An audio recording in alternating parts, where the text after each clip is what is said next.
So I want to thank Leslie for this very kind invitation to be with you. I'm humbled to be amongst such incredibly talented attorneys on my panel and on the subsequent panels, and following Mary Nichols, who gave just a brilliant keynote, is truly a great experience.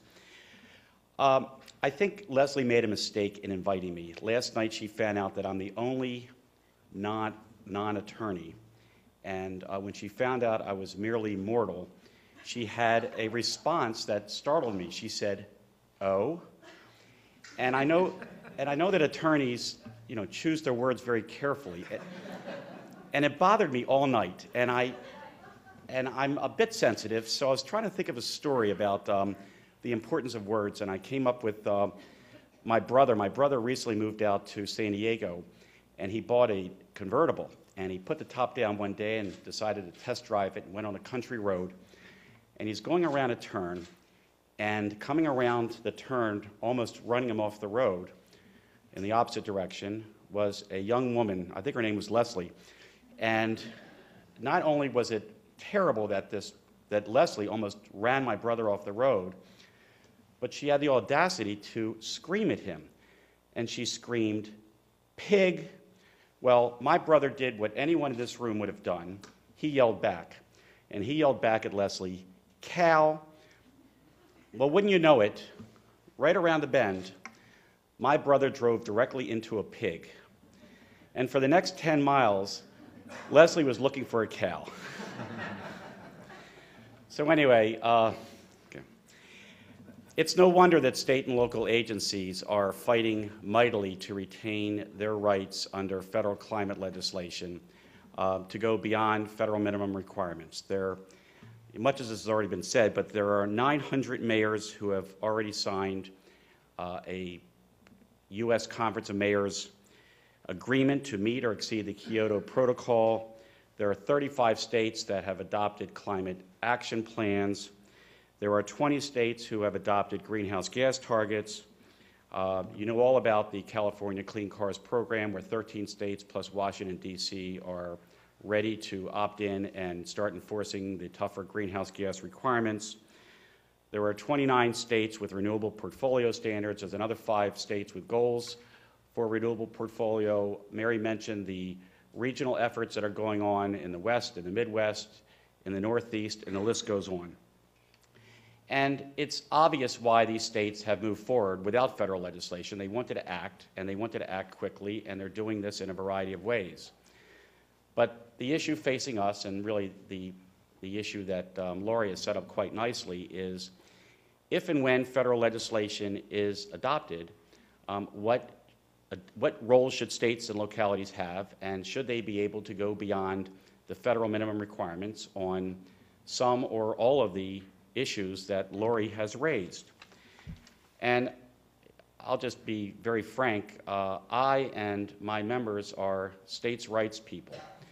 Our bottom line is the ability for states and localities to do more than the federal minimum is an extraordinarily important tool in the toolbox. The reason that a state or locality would exercise the right to use that tool is not up to the state or locality. It's really up to the Congress and up to the opponents of legislation, because if the federal legislation is developed in the very appropriate balance that Mary laid out this morning, then it is likely that very few states and localities will want to exercise their authority. But having a tool in the toolbox in case the Congress today or in the future doesn't quite do what the neediest states and localities want is our insurance policy. It's extraordinarily important that we have that right. So, let's talk first about what happens 2, 3, 4 years from now when federal legislation is passed. We're going to have legislation passed that is going to be disappointing to some. If last year was any indication, we saw how difficult it was going to be to get comprehensive and tough legislation through in a timely manner. And while we do have a new president who is supportive and an improved Congress, we have a horrific economy, And as we saw in a very easy-to-pass stimulus bill, which provided tax cuts and infrastructure / pork, it wasn't that difficult a decision to pass, and they went through tremendous difficulties. And the ones who arbitrated the final bill in the Senate were Ben Nelson of Nebraska and some moderate Republicans. And the mix may change, but I don't know if the strongest proponents in our Congress are going to have total ability to fend off some changes to legislation, some amendments that are going to address the neediest of our problems, which is one reason why I think that the states and regions need to have an ability to do more. We may not see our 80% reduction in 2050. We may not have deadlines that get us to the goals as quickly as possible. We may not have an economy-wide program. It may only be utilities. The offset provisions may be much weaker and much less enforceable and verifiable than any of us wants. There could be some cost containment measures that people will want to hold their nose on that will just wreck the whole market-based system. And there may be other exemptions that we can't even contemplate now. Second, let's assume that we like federal legislation, that it does everything that everyone in this room wants. Who's to say 3 years or 5 years from now it's going to address new science? We're not going to identify new gaps in the program. I want to tell you a little story about how difficult it is to predict the future. Today looks great, and the future you just don't know. Back in the late 80s, there was a big fight between proponents of strong clean air legislation as to whether or not there should be a trade between adopting reformulated gas and giving up rights under Section 177 on the autos.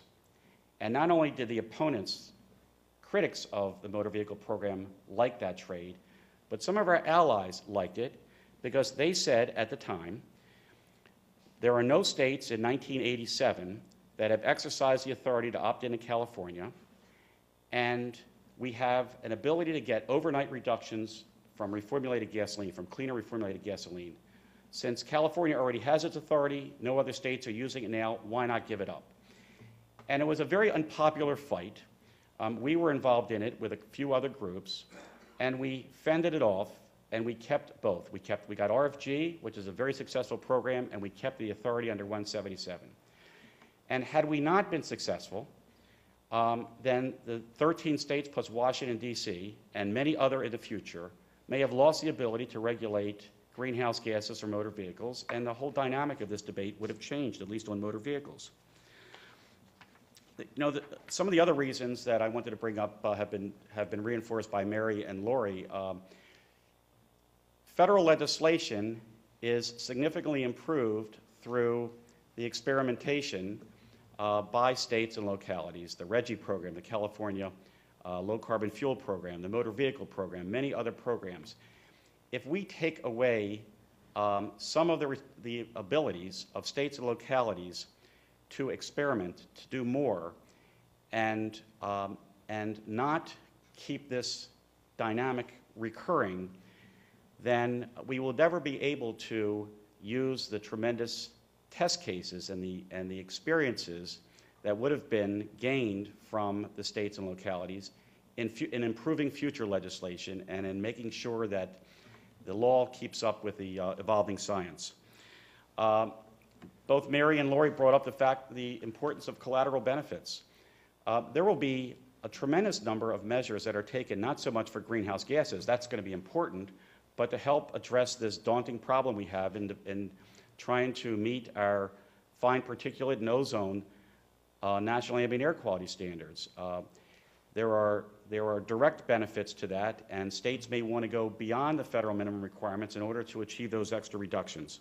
And finally, some governors and mayors may wish to expand the economic base in their state. They may want to do more for no other reason than to be a greener state